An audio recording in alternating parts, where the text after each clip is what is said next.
Hi, Mike. Good afternoon. Howdy. Hello, Rhiannon. Hi, how are you? Good. How are you? Fantastic.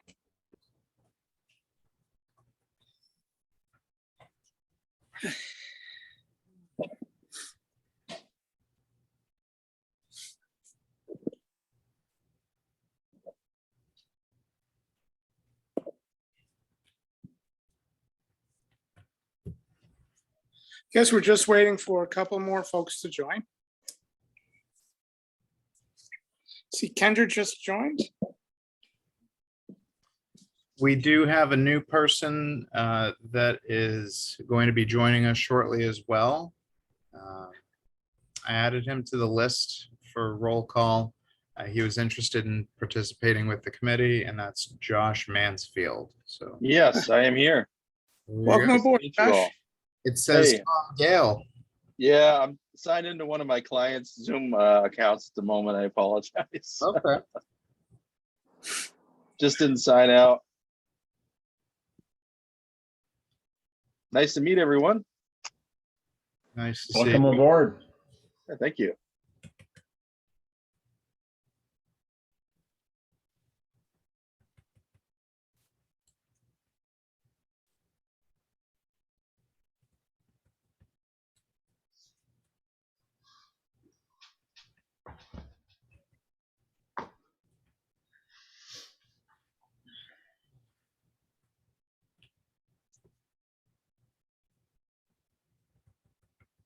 I think we're just missing, I think, Mark and let's see, and Sandy. Let me give Ann a call, see if she's planning on joining in.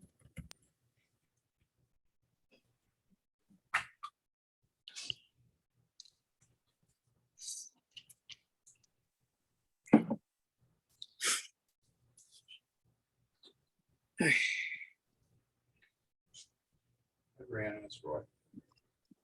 Get your printer figured out the colors. Wonderful. Is Ann in?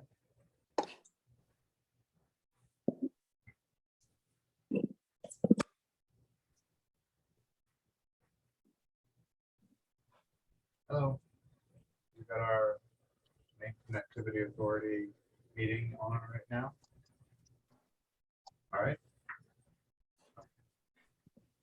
Yeah, you have the agenda in your email. And the links in there. No, I got you. All right. Bye. Ann will be joining us, but Okay.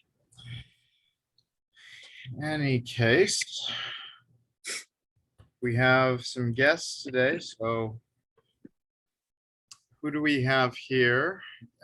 Kendra Joe, I see. Yes, hi everyone. How are you doing? Hello. Doing pretty well. Thanks for having me. Thank you for joining us. Of course. Okay, well, I know you've got a limited amount of time, so I would encourage, unless there's any introduction that you want to do, Bob.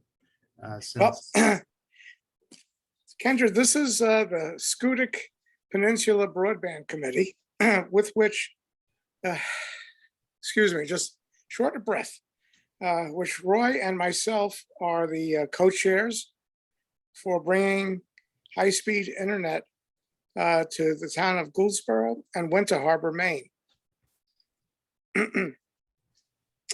We started this endeavor, I guess, sometime in March.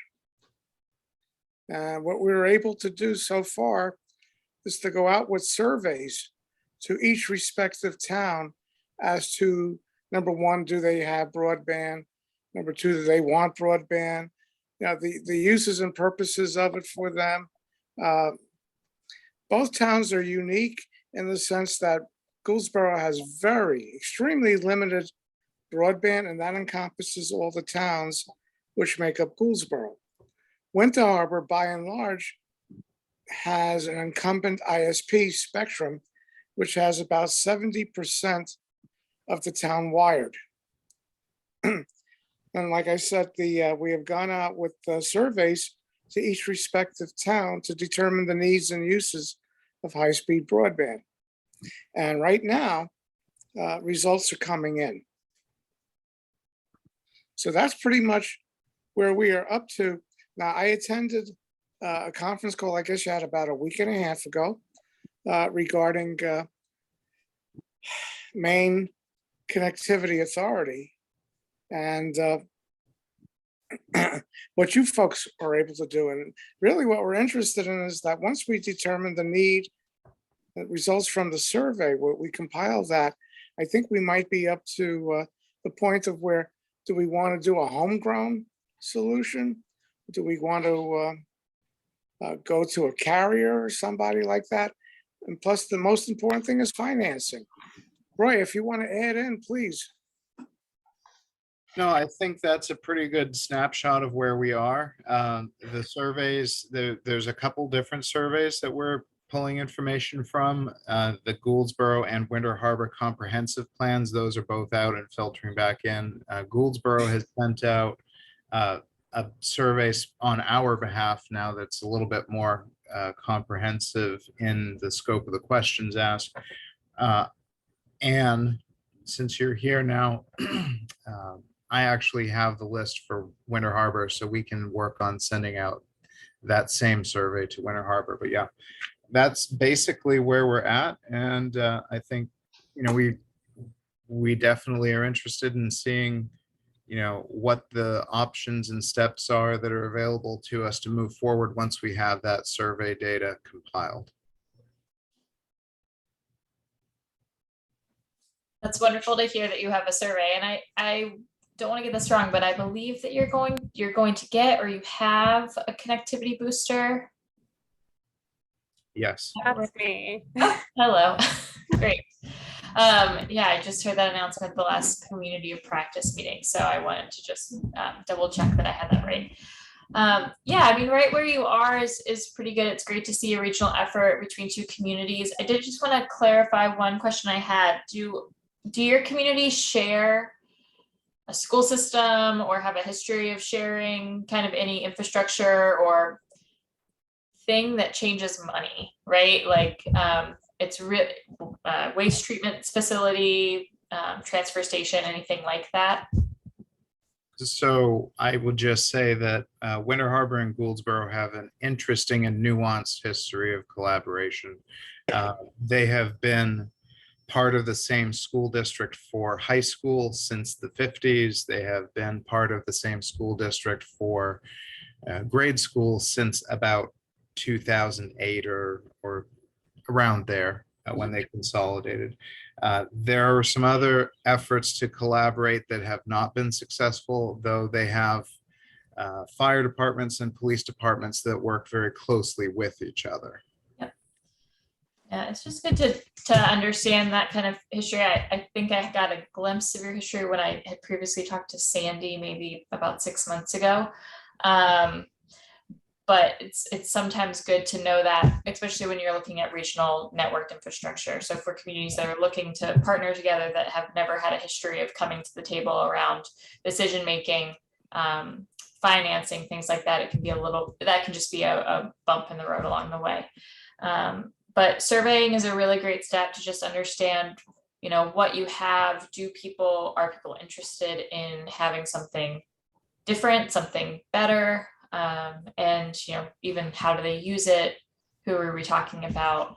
The Maine Connectivity Authority, I guess I failed to mention this for those that don't know who I am. So I am the community capacity manager for the Maine Connectivity Authority, previously led as the strategic lead for the broadband efforts at the Island Institute, and have since left those in the very capable hands of Krista Thorpe. But so I've been in broadband in the state of Maine for around 4 years. And surveying is a really, really great first step, but the mapping that's going to be rolled out this fall will also help some of that.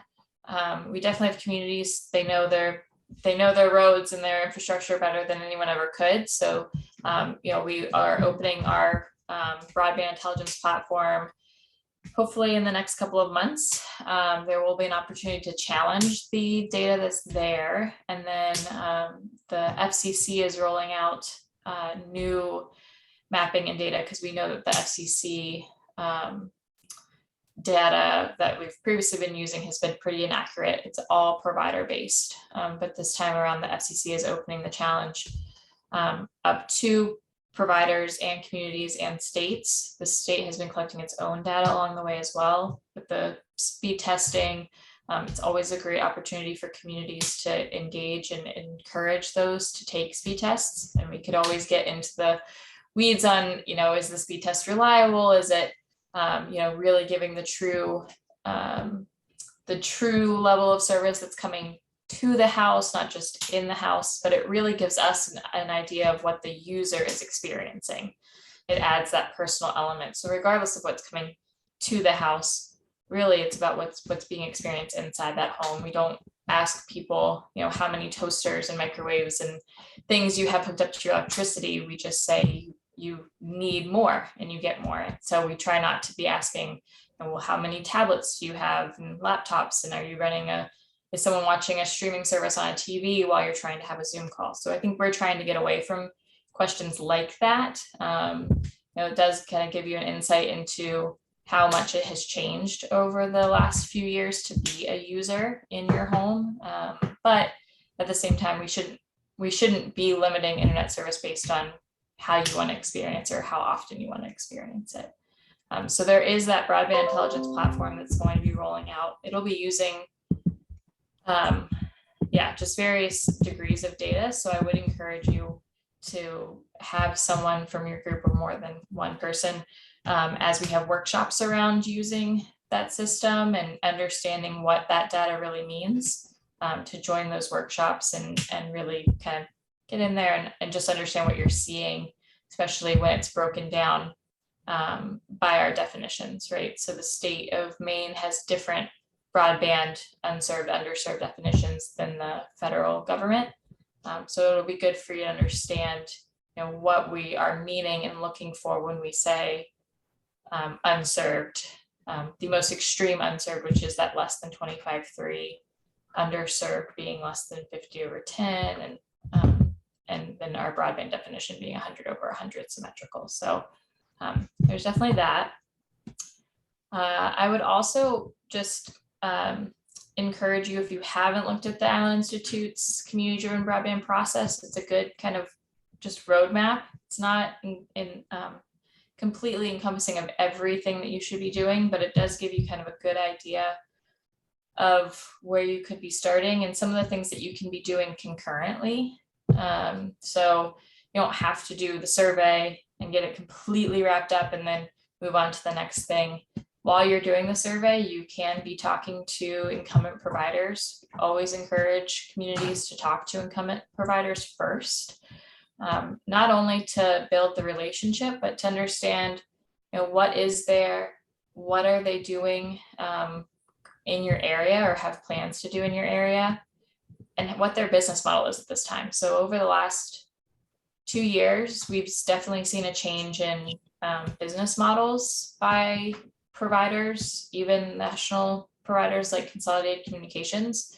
And for communities that were starting just a few years ago, they had some of these conversations, and then in the last year they went back and had them again, and the answers were completely different, because for someone like Consolidated, they had changed from DSL expansions and upgrades to full fiber to the premise. They weren't interested a few years ago in talking with communities and doing a partnership, private-public partnership investments, and now they are. They weren't going they weren't going out as often for state funding and federal funding, and they've definitely found, just the right degree of partnership and way to leverage their investments and stretch their dollars within the state of Maine, at least. So I would encourage you all to start thinking about what that looks like, to talk with some of the providers in your area, incumbent and non-incumbent. If that's a committee conversation, if that's a public engaged conversation, or somewhere in between, right? It could be committee and select boards. I didn't quite catch if anyone on your committees are representatives of the select boards. Kendra, that was one of our next steps, is, excuse me, to have like a vendor meet. Yep.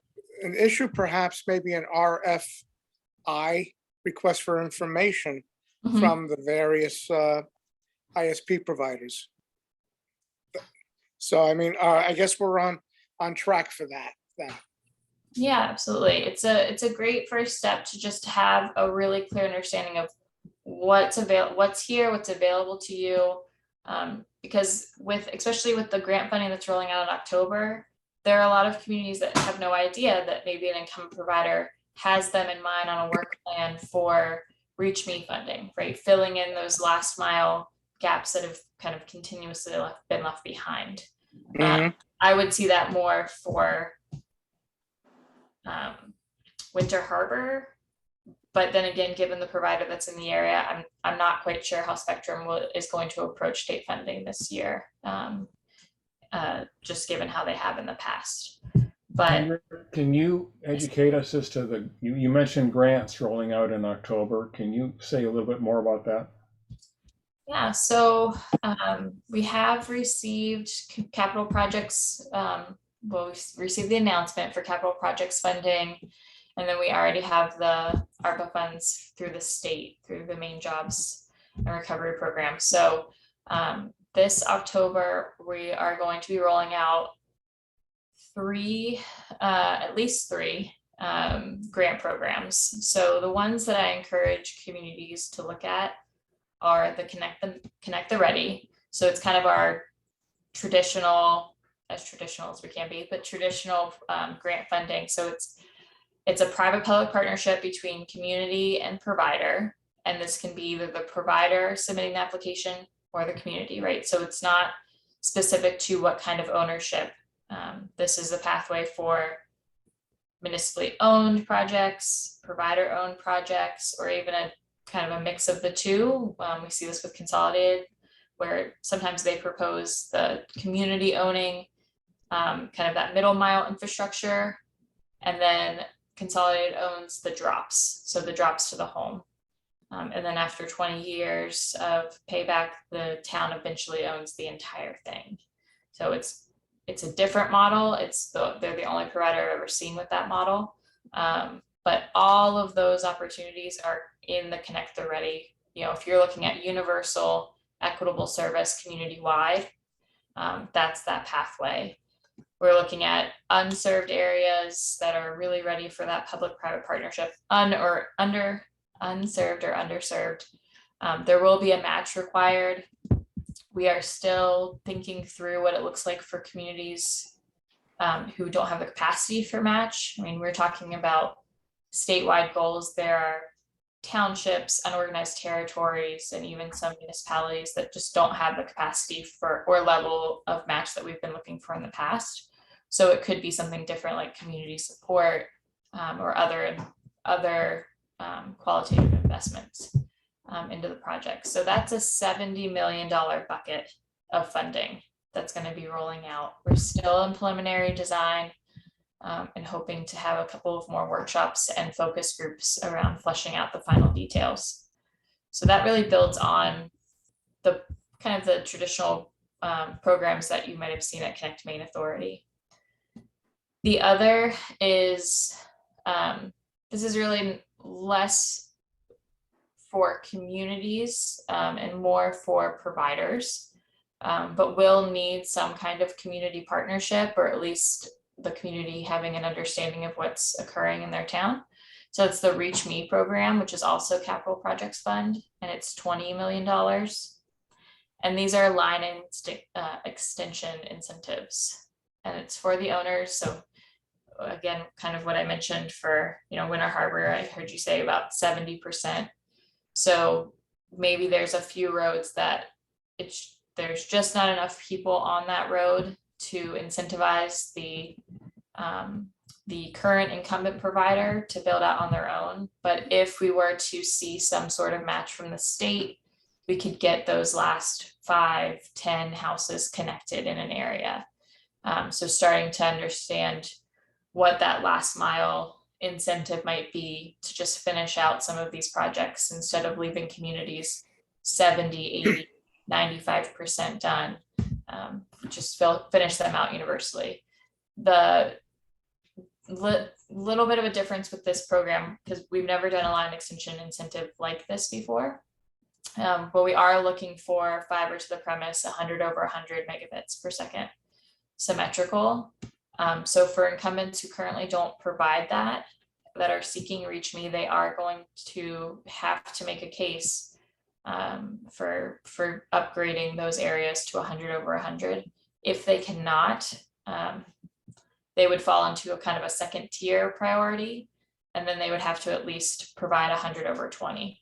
But we are focusing the $20 million on those that can reach that standard of 100 symmetrical first. So Kendra, can you just briefly tell us what MCA does and how we interact with MCA? Sure.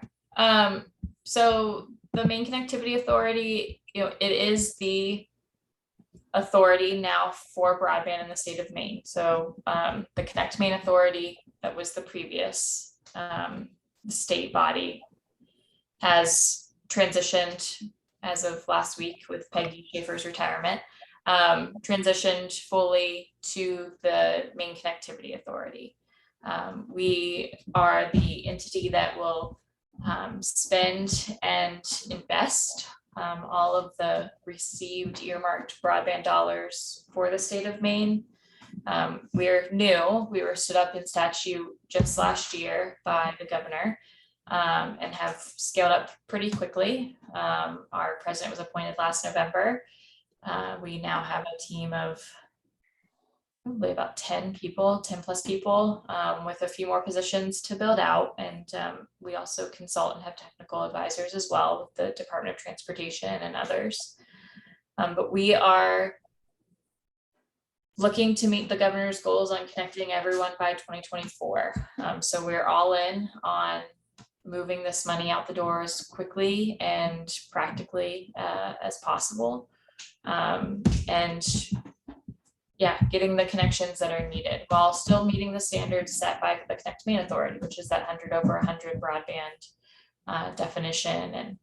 And we are also focused on, in a way that Connect Maine couldn't have been. They only had a limited staff of 2 and were embedded in state government. So MCA is a quasi-state governmental agency where we don't actually sit in state government. We still report to the legislature. We are still employees of the governor, but we aren't paid by the state. We don't have gov email addresses or anything like that. And so we're able to focus on more than just grants. We can do investments. If the federal funding allowed us, we could do things like now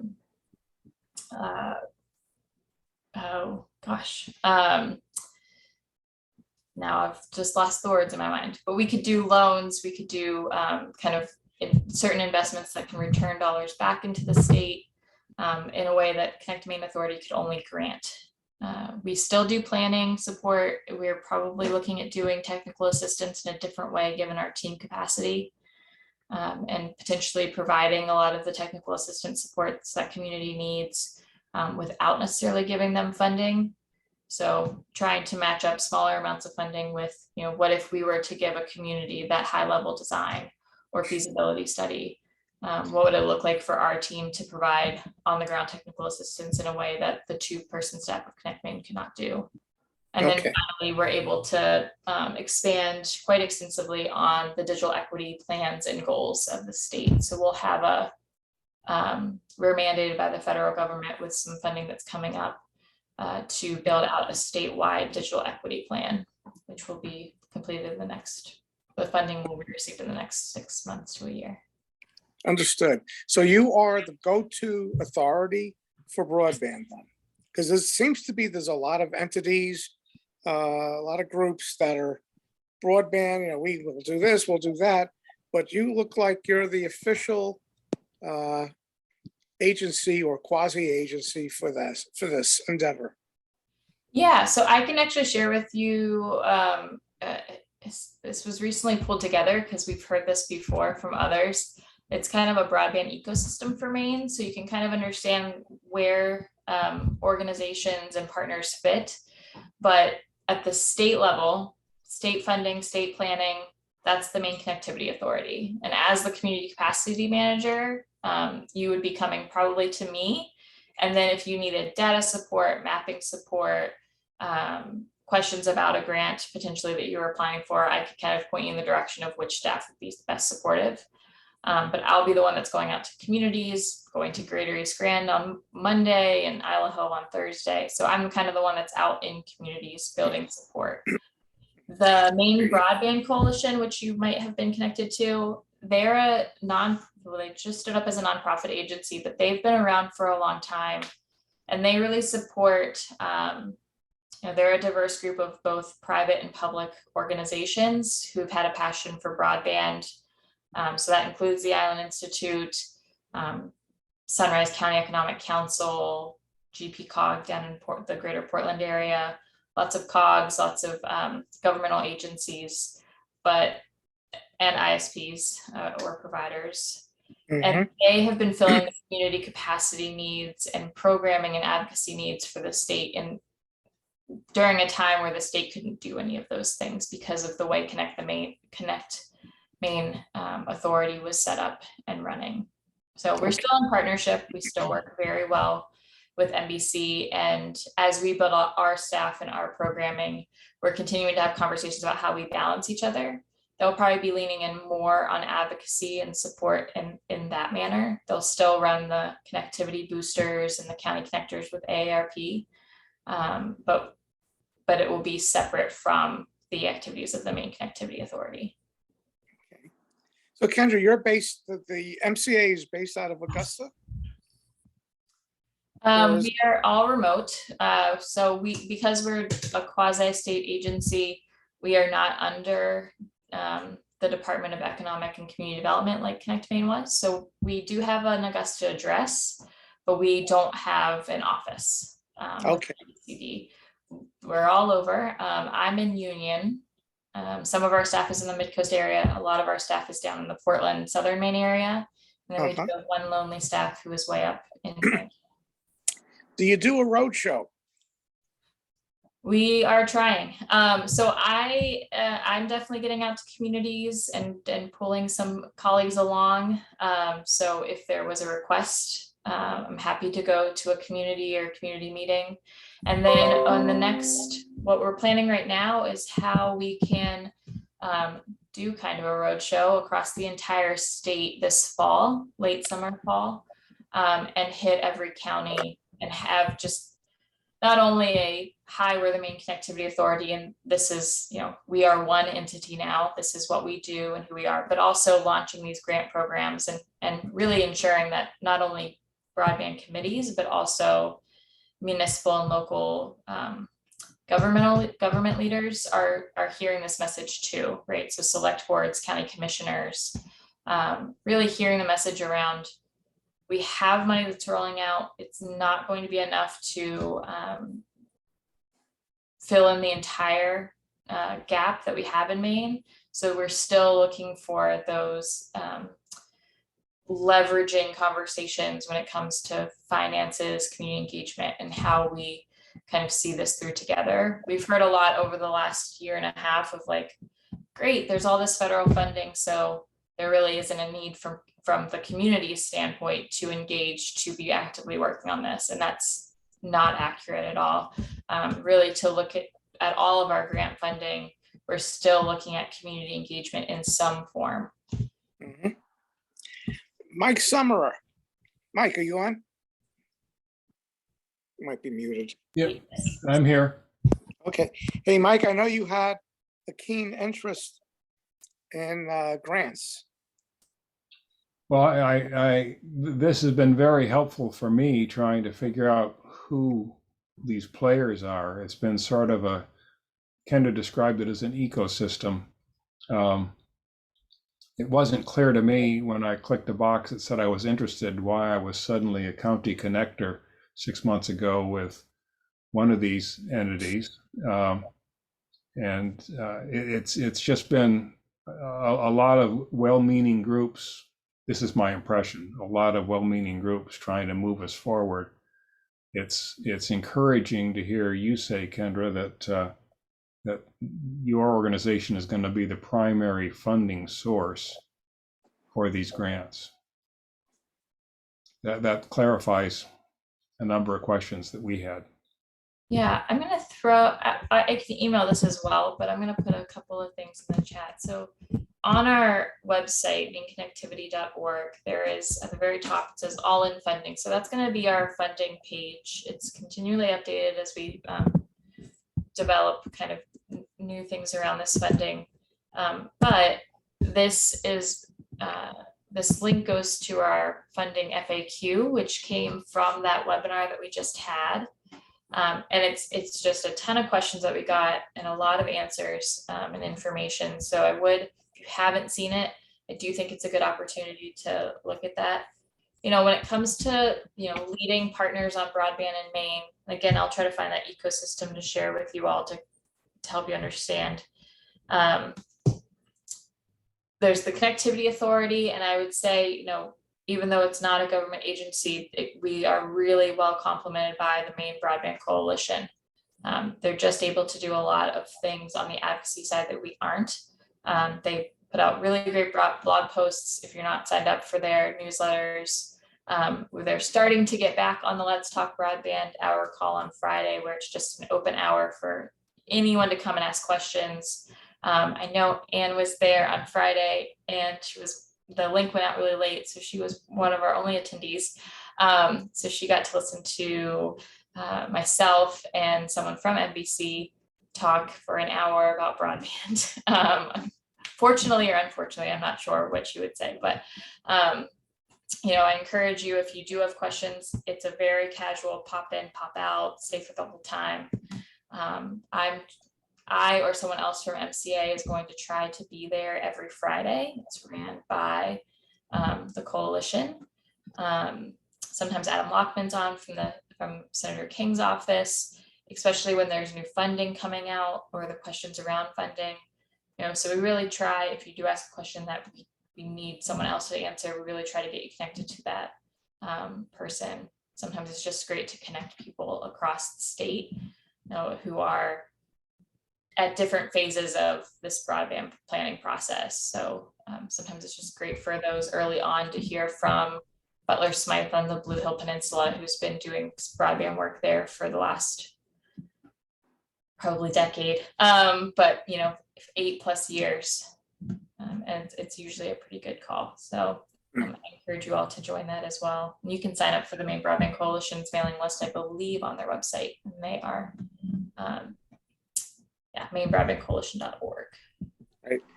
Now, Kendra, based upon the survey results, when we do compile them, contact you again or to discuss, or I guess what's the next step? I mean, we want to have the various ISPs, incumbents, whatever, to come and talk to us. What are their plans? What can they do for us, in essence? So Yeah, so if you haven't already, just because you are two coastal communities, I would encourage you following up with Krista Thorpe at the Allen Institute, who leads the broadband work there. She'll probably be able to provide more hands-on technical support than I can at the moment, but feel free to always reach out to me with questions or loop me in. I can send you contact information for all of the providers that are working on the coast, as well as your incumbents, if that's helpful, a helpful first step. You're talking to I would just frame those conversations with setting expectations.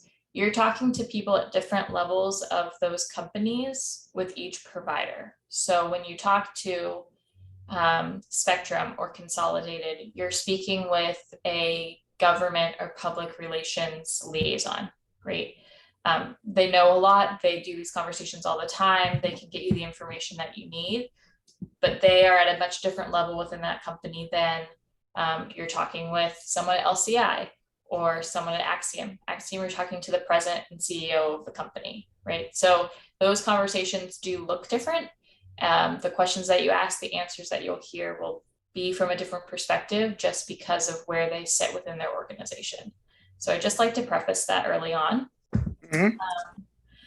With, yeah, because it usually frames the call and at least what I hear from community members, their takeaways from those calls because of who they're actually talking to. But yeah, I'm happy to send you all of that contact information. Right. And Now, I so, have your deck from the last podcast, I guess. That's on our shared drive. So members of the team here can always go in and look at the slides. So thank you for sharing that with us.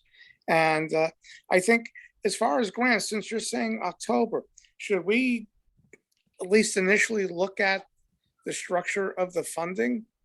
Or, yeah, so these grants, as they will be tweaked with each rollout, but I don't see any large scale changes happening to them between grant rounds. And we're hoping for another grant round probably spring, summer of 2023, maybe summer, fall, but this time again next year at the latest. So for communities that aren't ready right now, they aren't ready for October, we are going to be rolling out some get ready programming, which is planning support, technical assistance support for communities, particularly regions or areas that are looking at broadband utility districts, tribal communities. So that'll be some of the planning support as well. It'll just be a little bit more in depth than what communities saw from Connect Maine, where Connect Maine they had planning grants, they gave you some funding and set some criteria. We will potentially be giving you some funding as well as deliverables. So potentially delivering you that high level mapping, cost analysis, business case narrative. So hopefully working with communities while communities are doing the community engagement, surveying some of the work that that's already happening here. We will be working with you to deliver those more technical details that'll help point you into your pathways. I would say the other thing that I would look for with your surveys is just setting some clear community goals. Right now it's just gather the case for broadband in your area, but if you could have community conversations or out of your survey work, setting some clear goals, is it just filling in the gaps? Is it universal connectivity? Is it connectivity for something else, for economic development, for social resilience? But being really clear about what it is your group is working towards and having both communities support and adhere to those goals. Usually when I see communities kind of go awry through a process, it's because they got out a little ahead and didn't center back around their goals. Just kind of lost sight of those. So I would just encourage you to set some really clear, what are we doing? What are we not doing? That kind of helps keep you from falling right into a certain, narrowing right in on one thing too quickly. So I would just put that out there. I will also say, I don't know what their current status is, but when it comes to planning, the Island Institute for Coastal and Island Communities also has some planning dollars. It's typically on a rolling basis. And I believe their planning funds go from 5,000 to 15,000. If you're kind of looking for planning funds to support this project right now, before the state were to roll out their grant, I would recommend the Island Institute as another place for a little bit of planning funding and support. And that usually covers things like mailing and postage and the cost of community meetings. If you were to hire a consultant or advisor, it would cover that as well. mm-hmm. Well, Kendra, thank you so much for this information. Really appreciate it. And what I'll do is that number of months ago, I put out like a 50,000 foot view of the steps that we need to take among the broadband committee here. And I'll send you a copy of that. Mhm. And get your blessing on it, Great. pretty much. Yeah, that would be really helpful. So yeah, what I'm gonna do is I'm gonna send you a few links just to point you in the right direction on some of these websites. I know there's sometimes just a lot of information to weed through. I'm also gonna send you contact information for all of the internet service providers in and around your area. So it'll be more than just your incumbents. If there's one that I don't have that you'd really be interested in talking to, I'm happy to get you a direct contact for as well. Excellent, excellent. One quick question. We've gotten a couple of requests for Starlink services. Are they considered a player or? So we recently put out a Jumpstart initiative. It gave us the opportunity to hear about wireless and satellite service and all of, we continue to hear all of these new upgrades that are providing, phenomenal service, better than we've ever seen in the state of Maine or the country. We did put out an RFP for just a small bit of funding. It was $2 million. We're hopefully having some final decision makings around those awards in the next week before our next board meeting, which is August the 12th. But we did not receive anything from Starlink. Currently, the state doesn't recognize satellite service as reliable service for funding, and the federal funding sources that we have money for, capital projects fund and others, also do not recognize wireless or satellite as reliable broadband service.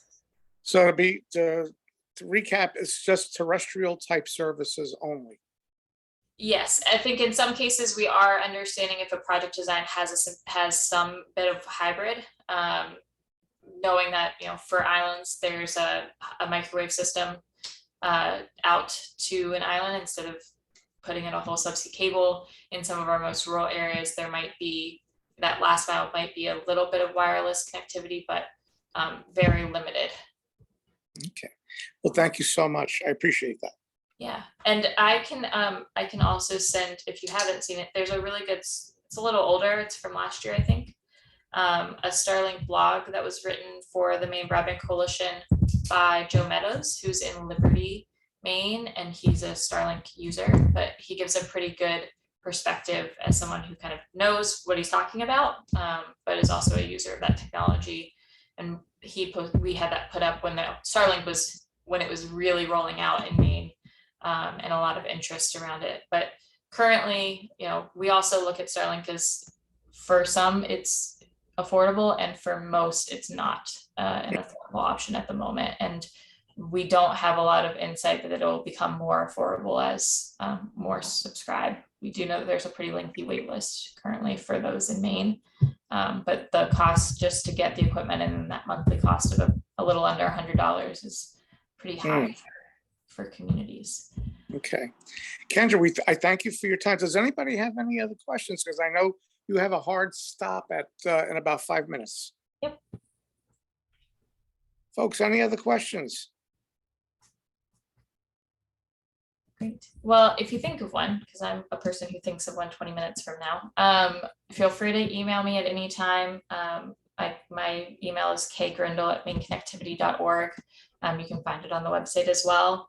The last thing that I would just recommend to you, and that we recommend to all communities, is as you're thinking about the technology and connectivity, also think about the user case for digital equity and inclusion in your area, what's already happening and what potentially could happen. So one of your early on conversations I would recommend is also with the National Digital Equity Center, which is based out of Machias, Susan Corbett. She was on the Connect Maine board and is just a wealth of knowledge. And I can also send her contact information if you haven't already touched base with her. She's just a really great resource, especially as you have some of these surveys. There might be some older individuals in your community who are struggling with devices or don't have a device. They also provide some low cost to free devices. A partnership with AARP, they provide direct one-on-one tutoring. They also provide in-person classes. As we kind of get back into some more in-person stuff, they're willing to come and set up at a library or a school and provide some tech classes as well. So we've got a lot of resources, and they're based right in Maine and Machias. Okay. Well, again, thank you very, very much. Yeah, I know your time is valuable, and we'll be in touch. Okay, perfect. Thank you all for having me. I really appreciate it. Thank you, Kendra. Have a good Thank day. you. You too. Bye-bye. Bye-bye.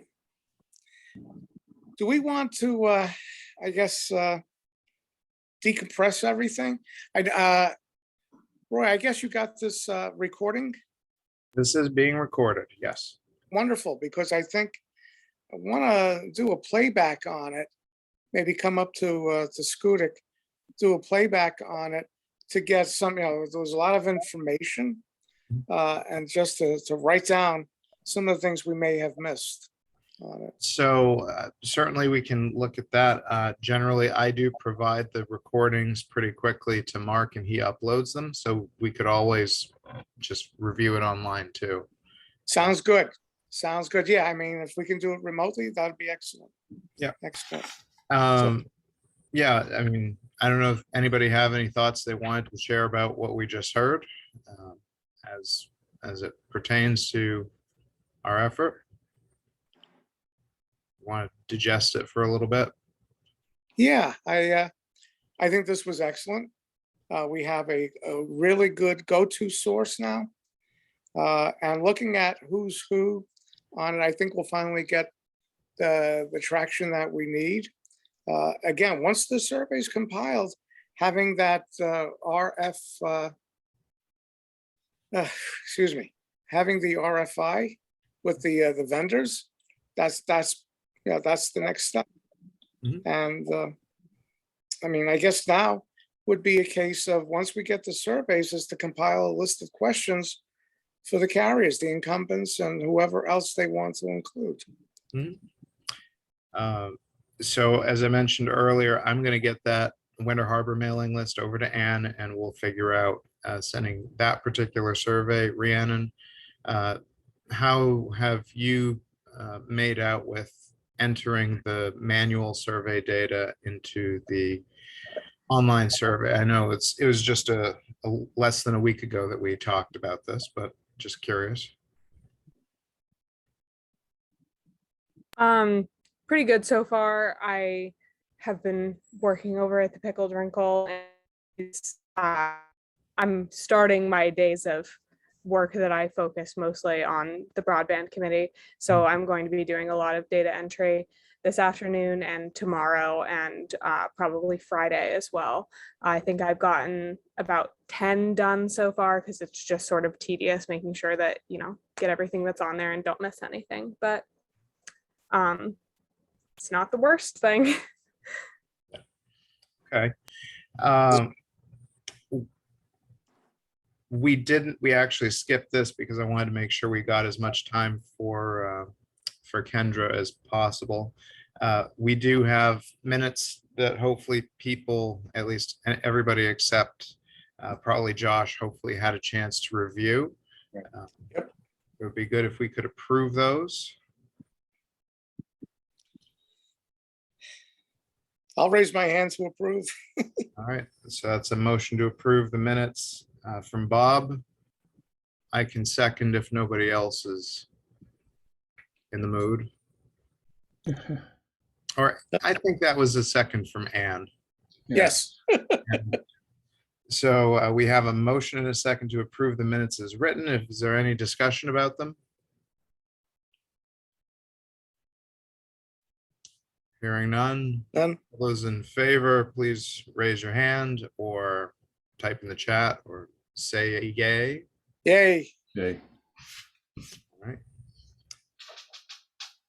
I think that's a win. So the only other business that I had was, and I meant to mention this last time, we have that document with questions for Dan Sullivan at Downey's Broadband Utility. I just wanted to make sure that everybody who had an interest in asking a question had an opportunity to contribute to that document. I would like to send that to him so he can perhaps have answers back to us for our next meeting, so we can have the answers to those questions and maybe some survey data to start looking at our next meeting. Mhm. Does that make sense to people? Certainly does. And Josh, since you're new to the process, Down East Broadband is a municipally owned, basically it's a dark fiber network that they Mhm. built. It's owned and operated by the towns of, was it Calais and Baileyville? It's way down east, but they've actually been Gotcha. for a couple of years. And Dan spoke here with us earlier this year, and we just wanted to get some additional details Sure. as sort of an alternative possibility to going with one of the established ISPs. Yep. Yeah, it's probably going to take me a meeting or two and to review this information to kind of find some direction and wrap my head around everything. But Yep. looking forward to, working with you guys. So Wonderful. It's good to have you. thank you. And does anybody have anything else they wanted to cover today? We do have our standing meeting in 2 to 3 weeks, right? Yes, that is scheduled and that agenda will go out. I'd like to try to start getting the agenda out a few more days in advance. So people get a reminder to put it on their schedule. But again, it's the 4th Tuesday at 1:30 p.m. And that is a recurring meeting. So unlike today's meeting, it will have the same meeting number that we've used in the past. How much longer do we want to keep accepting surveys from Anne? I would say we keep accepting them, but we can certainly probably start operating on the data that we've collected from Gouldsboro, probably at the next meeting. Would you say they're trickling, like the frequency with which they're being turned in is diminishing at this point, Anne and Rhiannon, maybe?